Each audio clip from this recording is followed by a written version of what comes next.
வாங்கிடவே வேண்டுமென்று வேள்வியது தான் வளர ஆயிலைக்கு வேள்வியது அழகுடனே தான் வளர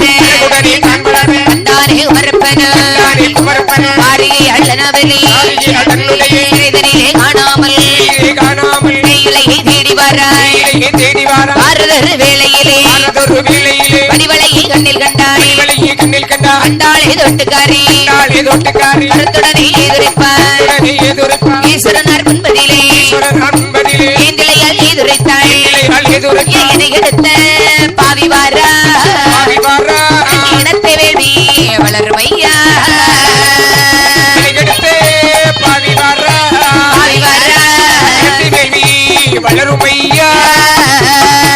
என்று சொல்லி கேட்டபோது வளருதல் அது வேள்வி அந்த திருவேள்வியிலே அவள் மாறி சாடிவிட்டாள்.